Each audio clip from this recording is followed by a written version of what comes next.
നമസ്കാരം, ഞാൻ ഡോക്ടർ ഭാഗ്യ Q1B health കെയറിലെ Ayurveda ഫിസിഷ്യനാണ്. അപ്പോൾ ഇന്ന് ഏത് പ്രായക്കാരിലും വരുന്നൊരു അസുഖമാണ് എന്ത്? Fungal infections.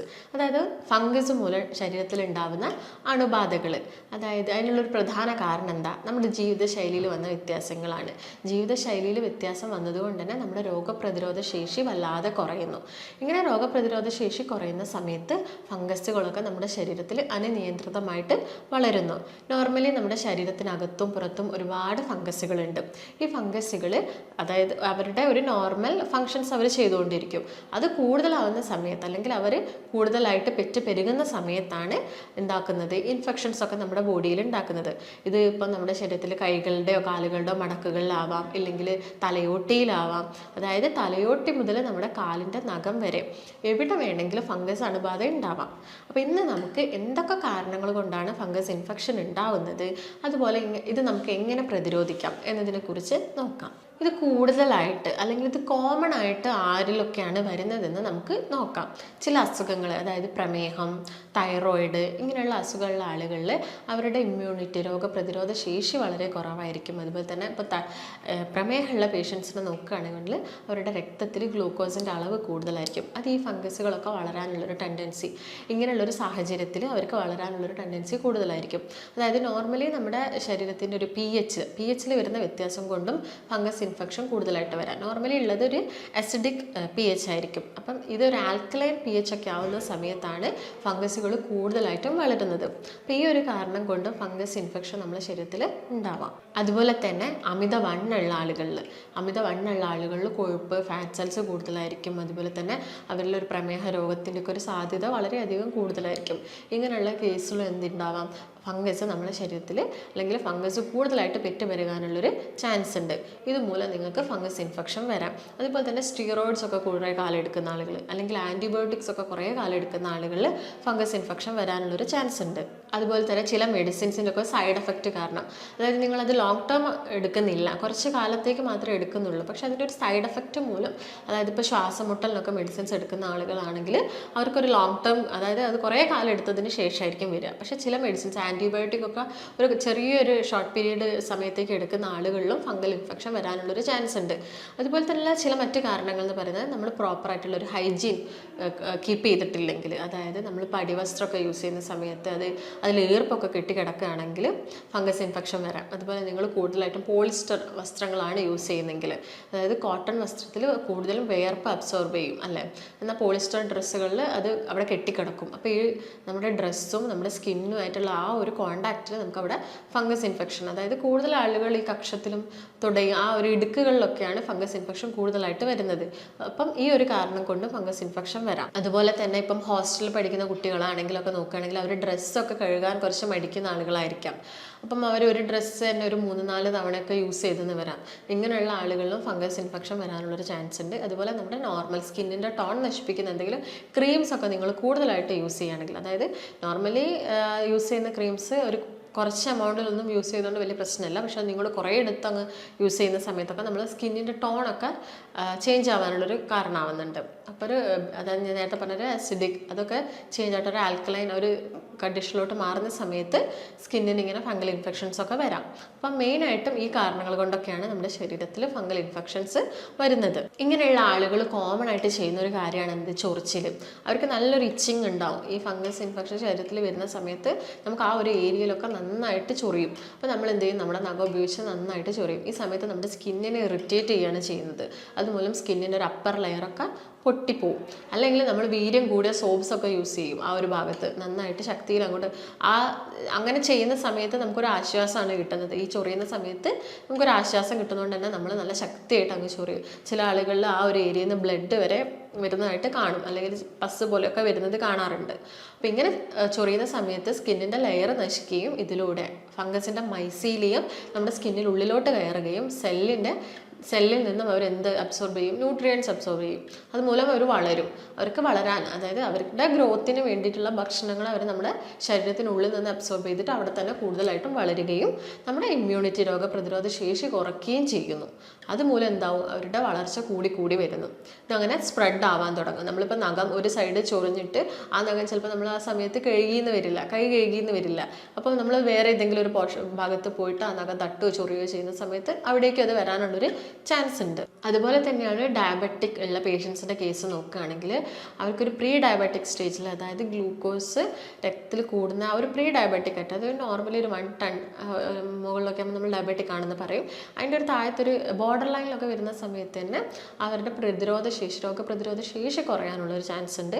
ഒട്ടുമിക്ക ആളുകളിലും ഒബീസ് ആയിരിക്കും, ചിലപ്പം ആളുകളൊക്കെ അമിത ഭാരമുള്ള ആളുകളായിരിക്കാം. ഇങ്ങനെയുള്ള ആളുകളിലൊക്കെ ഈ ഫംഗൽ ഇൻഫെക്ഷൻസ് ഇടയ്ക്കിടയ്ക്ക് തന്നെ വരും. അവരുടെ രോഗപ്രതിരോധ ശേഷി കുറയും. രക്തത്തിലൊക്കെ ഈ ഗ്ലൂക്കോസിൻ്റെ ഒരു അളവുള്ളത് കൊണ്ട് തന്നെ അവർക്ക് എന്തായിരിക്കാം? ഫംഗൽ ഇൻഫെക്ഷൻസ് വരാനുള്ളൊരു ചാൻസ് കൂടുതലാണ്. അതുപോലെ തന്നെ ഞാൻ പറഞ്ഞു, നമ്മുടെ ശരീരത്തിലെ ബാക്ടീരിയാസ് വേണം, ഫംഗസ് വേണം, വൈറസൊക്കെ നോർമൽ എമൗണ്ടിലാണെങ്കിൽ ഒരു പ്രശ്നം ഉണ്ടാക്കുന്നില്ല.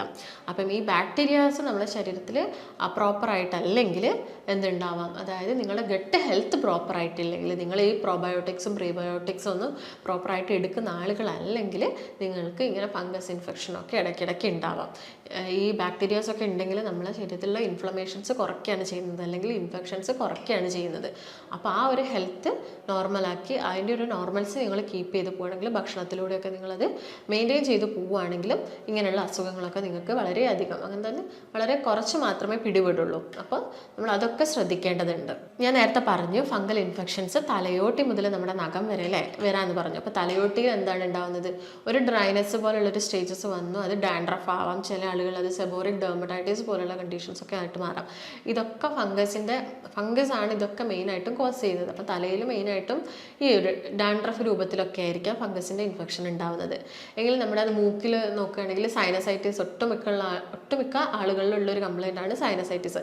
ഇതുമൂലം നമ്മുടെ സൈനസുകൾ, അതായത് നെറ്റിയുടെ ഭാഗത്തും മൂക്കിൻ്റെ 2 സൈഡുകളിലും കവിളിലൊക്കെ ആയിട്ടുള്ള സൈനസിനൊക്കെ നല്ല വേദന ഉണ്ടാവും. ഈ സമയത്ത് നമ്മുടെ മൂക്കിനുള്ളിൽ നിന്ന് ചിലപ്പം കഫം വരും, അല്ലെങ്കിൽ നമ്മുടെ മ്യൂക്കസ് വരുന്നത് കുറച്ചുകൂടി ഒരു പച്ച, ഒരു ഡാർക്ക് ഗ്രീൻ നിറത്തിലൊക്കെയാണ് വരുന്നതെങ്കിൽ അത് അവിടെ ഒരു ഫംഗസിൻ്റെ ഇൻഫെക്ഷൻസും കൂടുതലായിട്ടുള്ളത് കൊണ്ടാണെന്ന് നമ്മൾ മനസ്സിലാക്കണം. അതുപോലെ തന്നെ നമ്മുടെ തൊണ്ടയിലും ഒക്കെ ഫംഗസ് ഇൻഫെക്ഷൻസ് വരാം. ഈ സമയത്ത് നമുക്ക് തൊണ്ടവേദനയും ഭക്ഷണം കഴിക്കാനുള്ള ബുദ്ധിമുട്ടുകളൊക്കെ ആയിട്ട് വരാം. വയറ്റിലാണെങ്കിൽ വയറുവേദന ഉണ്ടാവാം. അതുപോലെ നമ്മുടെ നഖത്തിലാണെങ്കിൽ ചില ആളുകൾ പുഴിനഖം എന്നൊക്കെ നമ്മൾ പറയാറുണ്ട്. അങ്ങനെ നഖത്തിൽ പസ്സും രക്തവും ഒക്കെ വരാറുണ്ട്. ഇതൊക്കെ ഫംഗസ് ഇൻഫെക്ഷൻ്റെ, നമ്മുടെ ശരീരത്തിലെ വിവിധ ഭാഗങ്ങളിലായിട്ടുള്ള ഫംഗസ് ഇൻഫെക്ഷൻ്റെ ഭാഗമായിട്ട് വരുന്നതാണ്. അതുപോലെ തന്നെ ഞാൻ നേരത്തെ പറഞ്ഞു, ഇപ്പം സ്കിന്നിലൊക്കെ ആണെങ്കിൽ വട്ടത്തിൽ ഒരു റിംഗ് വേം, അതിൻ്റെ ഒരു ഡിവിഷനായ റിംഗ് വേം പോലെ ഒരു വട്ടത്തിലായിട്ട് നമുക്ക് ചൊറിച്ചിലൊക്കെ വരാം. അതുപോലെ കക്ഷത്തിലും തുടയിലും ആയിരിക്കും ചില ആളുകളിൽ ഭയങ്കര ഇച്ചിങ് ഉണ്ടാകുന്നത്. ചിലപ്പോൾ അതൊരു ഡ്രൈനെസ് പോലെ, ഒരു ഇനീഷ്യൽ സ്റ്റേജിൽ ഒരു ഡ്രൈനെസ് പോലെയൊക്കെ വന്നിട്ട് പിന്നെ അതൊരു ഫംഗസ് ഇൻഫെക്ഷൻ ആയിട്ട് മാറാം. പിന്നെ അത് സ്പ്രെഡ് ആവാനുള്ളൊരു ചാൻസ് ഉണ്ട്. അതുപോലെ സ്ത്രീകളിൽ നോക്കുകയാണെങ്കിൽ അവരുടെ വജൈന ആ ഒരു ഭാഗത്ത് ഫംഗസിൻ്റെ ഇൻഫെക്ഷൻ ഉണ്ടാവാം. അതുകൊണ്ട് തന്നെ സെക്ഷൽ ഇൻ്റർകോഴ്സൊക്കെ ഭയങ്കര പെയിൻഫുൾ ആയിട്ടുള്ളൊരു കണ്ടീഷനിലോട്ട് മാറാം. അതുപോലെ ചെറിയ കുഞ്ഞു മക്കളൊക്കെ നോക്കുകയാണെങ്കിൽ അവർ ഫീഡ് ചെയ്യുന്ന സമയത്ത്, അല്ലെങ്കിൽ ഭക്ഷണം ആദ്യമായിട്ട് നമ്മൾ കൊടുക്കുന്ന സമയത്തൊക്കെ അവരുടെ നാവിൽ ഒരു പൂപ്പൽ പോലെ, അതായത് ഒരു തൈരിൻ്റെ മാതിരി, തൈര് പോലെ അതിങ്ങനെ നാവിൽ ഉണ്ടാകുന്നത് നമുക്ക് കാണാം. ഇതൊക്കെ ഫംഗൽ ഇൻഫെക്ഷൻ്റെ ഭാഗമായിട്ട് വരുന്നതാണ്. ഇങ്ങനെയുള്ള ആളുകൾ ശ്രദ്ധിക്കേണ്ട ചില കാര്യങ്ങൾ എന്തൊക്കെയാണെന്ന് നമുക്ക് നോക്കാം. ആദ്യം തന്നെ വേണ്ടത് നിങ്ങൾക്ക് വ്യക്തിശുചിത്വമാണ്. വ്യക്തിശുചിത്വം എന്ന് പറയുമ്പോൾ കുളിക്കുന്ന സമയത്താണെങ്കിലും കുളിച്ച് കഴിഞ്ഞതിന് ശേഷം നമ്മുടെ തുടയ, അതുപോലെ തന്നെ കക്ഷം, ഇവിടെയൊക്കെ നന്നായിട്ട് ഒരു ക്ലീൻഡ് ആയിട്ടുള്ളൊരു ടവൽ ഉപയോഗിച്ചിട്ട് ആ വെള്ളം, ഒരു ഈർപ്പം നമ്മുടെ ശരീരത്തിൽ ഉണ്ടാവാൻ പാടില്ല. അതുപോലെ തന്നെ നിങ്ങൾ ഇടുന്ന ഡ്രസ്സാണെങ്കിലും വസ്ത്രമാണെങ്കിലും നന്നായിട്ട് ഡ്രൈ ആയതിനു ശേഷം, ഇപ്പോൾ റെയിനീസ് മഴക്കാലമൊക്കെ ആകുന്ന സമയത്ത് ചെറിയൊരു നനവോട് കൂടിയൊക്കെ നമ്മൾ ഡ്രസ്സ് എടുത്തിടും.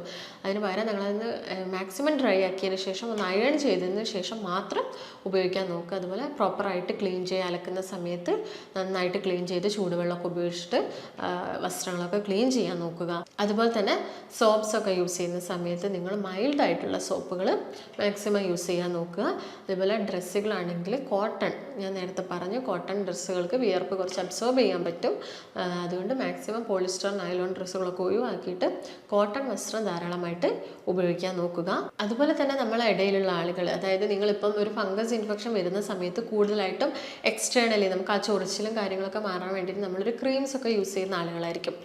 അപ്പം ഇതൊരു 10% മാറി. അപ്പം നിങ്ങൾ ചൊറിച്ചിലും കാര്യങ്ങളൊക്കെ വിട്ടാൽ നിങ്ങൾ വിചാരിക്കും എന്ത്, ഓക്കെ ഫംഗൽ ഇൻഫെക്ഷനൊക്കെ കംപ്ലീറ്റ് പോയി, വലിയ പ്രശ്നമൊന്നുമില്ല, ചൊറിച്ചിലൊക്കെ കുറഞ്ഞല്ലോ എന്ന് വിചാരിച്ചാൽ നമ്മൾ ആ അപ്ലൈ ചെയ്യുന്ന മെഡിസിൻസും അല്ലെങ്കിൽ ഇൻറ്റേർണലി എടുക്കുന്നതൊക്കെ അങ്ങോട്ട് ഒഴിവാക്കും. ഈ ഒഴിവാക്കുന്ന സമയത്ത് കുറച്ച് ദിവസം നിങ്ങൾക്ക് വലിയ ബുദ്ധിമുട്ടൊന്നും ഉണ്ടാവില്ല. പക്ഷേ കുറച്ച് ദിവസം കഴിയുന്ന സമയത്ത് വീണ്ടും നിങ്ങൾക്ക് അത് ശരീരത്തിൻ്റെ കുറച്ചും കൂടി സ്പ്രെഡ് ആയ പോലെ അല്ലെങ്കിൽ ആ വന്ന ഭാഗത്ത് തന്നെ നിങ്ങൾ വീണ്ടും ചൊറിച്ചിലൊക്കെ അനുഭവപ്പെടാം. അതായത് അപ്പം നിങ്ങൾ മെഡിസിൻസ് വീണ്ടും അപ്ലൈ ചെയ്യുന്ന സമയത്ത് ചിലപ്പോൾ അത് കുറയണമെന്നുമില്ല. അതായത് നിങ്ങൾ ഓൾറെഡി എടുത്ത മെഡിസിൻസും അതുപോലെ തന്നെ അപ്ലൈ ചെയ്ത മെഡിസിൻസിനോട് നമ്മുടെ ശരീരം എന്താവും, ഒരു റെസിസ്റ്റൻസ് ഉണ്ടാക്കും. അപ്പോൾ നിങ്ങളത് ശ്രദ്ധിക്കേണ്ടത് കംപ്ലീറ്റ് മാറിയതിന് ശേഷം നിങ്ങളിപ്പം കണ്ടിന്യൂസ് ആയിട്ട് അപ്ലൈ ചെയ്യുകയാണെങ്കിൽ ക്രീംസും കാര്യങ്ങളൊക്കെ അപ്ലൈ ചെയ്യാൻ നോക്കുക. എന്നിട്ട് കംപ്ലീറ്റ് ആയിട്ട് മാറിയതിന് ശേഷം ആ ചൊറിച്ചിൽ നിന്നെന്ന് കരുതി അല്ലെങ്കിൽ ആ പാട് മാത്രമല്ലേ ഉള്ളൂ, ഇപ്പോൾ ചൊറിച്ചിലൊക്കെ നിന്നല്ലോ എന്ന് കരുതിയിട്ട് ആക്കരുത്. കംപ്ലീറ്റ് ആയിട്ട് യൂസ് ചെയ്യുക. നിങ്ങളുടെ ഡോക്ടറുടെ നിർദ്ദേശപ്രകാരം മാത്രം അത് സ്റ്റോപ്പ് ചെയ്യുക. അപ്പോൾ ഇത് നിങ്ങൾ പ്രധാനമായിട്ട് ശ്രദ്ധിക്കേണ്ട ഒരു കാര്യമാണ്. അപ്പോൾ ഇങ്ങനെ ഫംഗൽ ഇൻഫെക്ഷൻസ് വരുന്ന സമയത്ത് നിങ്ങൾക്ക് വീട്ടിൽ ചെയ്യാൻ പറ്റുന്ന ചില ഹോം റെമഡീസ് എന്തൊക്കെയാണ് നമുക്ക് നോക്കാം. നിങ്ങൾക്ക് മഞ്ഞൾ, അതായത് നമ്മുടെ വീട്ടിലൊക്കെ ഉണക്കി പൊടിക്കുന്ന മഞ്ഞൾ ഡയറക്റ്റ്, അതായത് 1 ടീസ്പൂൺ ഡെയിലി മോർണിംഗ് നിങ്ങൾക്ക് കഴിക്കാവുന്നതാണെങ്കിൽ, അല്ലെങ്കിൽ ചൂടുവെള്ളത്തിൽ മിക്സ് ചെയ്തിട്ട് കഴിക്കാം. അതുപോലെ തന്നെ എക്സ്റ്റേണലി നിങ്ങൾ പുറത്ത് മഞ്ഞളും ആര്യവേപ്പിട്ട ഇലയും കൂടി അരച്ചിട്ട് ഒരു പേസ്റ്റ് ആക്കിയിട്ട് നിങ്ങൾക്ക് ഈ ഫംഗൽ ഇൻഫെക്ഷൻസ് ഉള്ള ഭാഗങ്ങളിലൊക്കെ അപ്ലൈ ചെയ്ത് കൊടുക്കാം. അല്ലെങ്കിൽ നമ്മൾ വെർജിൻ കോക്കനട്ട് ഓയിൽ, അതായത് തേങ്ങാപ്പാൽ ആ വെളിച്ചെണ്ണയിൽ കുറച്ച് മഞ്ഞൾ മിക്സ് ചെയ്തിട്ട് ഈ ഇച്ചിങ്ങുള്ള ഭാഗത്ത് അപ്ലൈ ചെയ്ത് കൊടുക്കാം. അതുപോലെ തന്നെ നിങ്ങൾക്ക് വെളുത്തുള്ളിയുടെ നീരെടുത്തിട്ട് വെർജിൻ കോക്കനട്ട് ഓയിൽ മിക്സ് ചെയ്തിട്ട് നിങ്ങൾക്ക് ഇങ്ങനെ ചൊറിച്ചിലും ഫംഗൽ ഇൻഫെക്ഷൻസിൻ്റെ ബാധയൊക്കെയുള്ള സ്ഥലത്ത് എക്സ്റ്റേണലി അപ്ലൈ ചെയ്ത് കൊടുക്കാം. അതോടൊപ്പം തന്നെ ഡ്രൈ സ്കിൻ ആണെങ്കിൽ നിങ്ങൾക്ക് അലോവേരയും മഞ്ഞളും കൂടി മിക്സ് ചെയ്തിട്ട് ആ ഭാഗങ്ങളിലൊക്കെ അപ്ലൈ ചെയ്ത് കൊടുക്കാം. എക്സ്റ്റേണലി നിങ്ങൾക്ക് ആപ്പിൾ സിഡർ വിനെഗറൊക്കെ അവൈലബിൾ ആണെങ്കിൽ അത് നിങ്ങൾക്ക് ഒരു 1-2 ടീസ്പൂണ് ഒരു അര ഗ്ലാസ് വെള്ളത്തിൽ മിക്സ് ചെയ്തിട്ട് കുറച്ച് പഞ്ഞിയിലാക്കിയിട്ട് ആ ഭാഗങ്ങളിലൊക്കെ ആ ഇച്ചിങ്ങും കാര്യങ്ങളൊക്കെ കുറയാൻ വേണ്ടിയിട്ട്, അതുപോലെ തന്നെ അതിൻ്റെ ഇൻഫെക്ഷൻസ് കുറയാൻ വേണ്ടിയിട്ട് നിങ്ങൾക്ക് അപ്ലൈ ചെയ്ത് കൊടുക്കാവുന്നതാണ്. അപ്പോൾ ഇങ്ങനെയുള്ള ആളുകൾ ഒഴിവാക്കേണ്ട ചില ഭക്ഷണങ്ങൾ എന്തൊക്കെയാണെന്ന് നമുക്കൊന്ന് നോക്കാം. കൂടുതലായിട്ടും കാർബണേറ്റഡ് ഡ്രിങ്ക്സ് എപ്പോഴും പറയുന്നതാണ്. ഈ സോഫ്റ്റ് ഡ്രിങ്ക്സുകൾ, കൊക്കക്കോള, അങ്ങനെ കൂടുതലായിട്ട് മധുരം, അതുപോലെ ഈ ഷുഗർ ബോയിൽ ചെയ്തുണ്ടാക്കുന്ന കുറച്ച് ഡ്രിങ്ക്സുകളുണ്ട്. അതായത് കൊക്കക്കോള, പെപ്സി, മിറിൻഡ അങ്ങനെയുള്ള വാട്ടേഴ്സൊക്കെ നിങ്ങൾ കംപ്ലീറ്റ് ആയിട്ട് തന്നെ ഒഴിവാക്കണം. കാരണം ഇത് ഗ്ലൂക്കോസ് നമ്മളെ ബ്ലഡ് കൂടുകയും അത് നമ്മുടെ ഫംഗസിന് വളരാനുള്ളൊരു സാഹചര്യമാണ് നമ്മൾ ഉണ്ടാക്കി കൊടുക്കുന്നത്. അത് കംപ്ലീറ്റ് ഒഴിവാക്കേണ്ടതുണ്ട്. അതുപോലെ തന്നെ മൈദയുടെ യൂസ് കുറയ്ക്കണം. ചില ആളുകളിൽ വീറ്റിനൊക്കെ അലർജി ഉണ്ടാവും. അങ്ങനെയുള്ള ആളുകളാണെങ്കിൽ ഗോതമ്പിൻ്റെ ഉപയോഗവും പരമാവധി കുറയ്ക്കാൻ നോക്കുക. അതുപോലെ തന്നെ നിങ്ങൾ പുളിപ്പിച്ച് കഴിക്കുന്ന ആഹാരങ്ങൾ കംപ്ലീറ്റ് ആയിട്ട് ഒഴിവാക്കണം എന്നല്ല, അത് കുറച്ച് കൊണ്ടുവരിക. അതുപോലെ തന്നെ ഈ മണ്ണിനടിയിൽ നിന്നൊക്കെ നമുക്ക് കിട്ടുന്ന ചേമ്പ്, ചേന, കപ്പ, ഇതിൻ്റെ ഉപയോഗവും കുറയ്ക്കേണ്ടതുണ്ട്. അതുപോലെ തന്നെ നിങ്ങൾ ഒഴിവാക്കേണ്ടതാണ് കഫീൻ, അതായത് കോഫി കുടിക്കുന്ന ആളുകളാണെങ്കിൽ ഫംഗൽ ഇൻഫെക്ഷൻ ഉള്ള സമയത്ത് നിങ്ങൾ അതിൻ്റെ ഉപയോഗം കംപ്ലീറ്റ് ആയിട്ട് ഒഴിവാക്കണം. അതുപോലെ മിൽക്ക് ഐറ്റംസ്, അതായത് ഈസ്റ്റ് അടങ്ങിയിട്ടുള്ള ഭക്ഷണങ്ങൾ, റെഡ് മീറ്റ്സ്, ഇതിൻ്റെയൊക്കെ ഉപയോഗം മാക്സിമം കുറച്ചുകൊണ്ട് വരികയാണെങ്കിൽ പെട്ടെന്ന് ആ ഇൻഫെക്ഷൻ നമ്മുടെ ശരീരത്തിൽ കുറയുകയും നിങ്ങൾ മെഡിസിൻസ് ഇതിനോടൊപ്പം കഴിക്കുകയാണെങ്കിൽ അത് പെട്ടെന്ന് തന്നെ നമുക്ക് ക്യൂർ ചെയ്ത് പോകാൻ പറ്റും. ഒട്ടുമിക്ക ആളുകളും പറയും ഇങ്ങനെ ഞാൻ മെഡിസിൻസ് കഴിക്കുന്നുണ്ട്, അതുപോലെ തന്നെ ക്രീംസൊക്കെ അപ്ലൈ ചെയ്യുന്നുണ്ട്, പക്ഷെ ഇത് കുറയുന്നില്ല. അതായത് നമ്മൾ ആ മെഡിസിൻസും അപ്ലിക്കേഷൻ ചെയ്യുന്നതോടൊപ്പം തന്നെ അതിൻ്റെ സൈഡായിട്ട് തന്നെ നിങ്ങൾ ഭക്ഷണത്തിലും ചില കൺട്രോൾസ് എടുക്കുകയാണെങ്കിൽ അത് പെട്ടെന്ന് തന്നെ ക്യൂർ ചെയ്യും. അപ്പോൾ നിങ്ങൾ ഇത്രയും കാര്യങ്ങളൊക്കെ ശ്രദ്ധിക്കുകയാണെങ്കിൽ ഈ ഫംഗൽ ഇൻഫെക്ഷൻസ് മൂലം ഉണ്ടാകുന്ന പ്രശ്നങ്ങളൊക്കെ നിങ്ങൾക്ക് മാക്സിമം നിങ്ങളുടെ ശരീരത്തിൽ നിന്ന് കുറയ്ക്കാൻ പറ്റും. അപ്പോൾ നിങ്ങൾക്ക് എന്തെങ്കിലും സംശയങ്ങളോ കാര്യങ്ങളോ ഉണ്ടെങ്കിൽ താഴെ കാണുന്ന നമ്പറുമായിട്ട് ബന്ധപ്പെടുക. അപ്പം ഇതിന് ഇത്രയും കാര്യങ്ങളൊക്കെ ചെയ്തിട്ടും വലിയ വ്യത്യാസങ്ങളൊന്നും ഇല്ലെങ്കിൽ നമ്മുടെ ആയുർവേദത്തിൽ ഒരുപാട് മെഡിക്കേഷൻസ് അവൈലബിൾ ആണ് ഫംഗൽ ഇൻഫെക്ഷൻസ് പോലുള്ള കണ്ടീഷൻസിന്. അപ്പം നമുക്ക് മറ്റൊരു നല്ല വീഡിയോ ആയിട്ട് വീണ്ടും കാണാം. നന്ദി.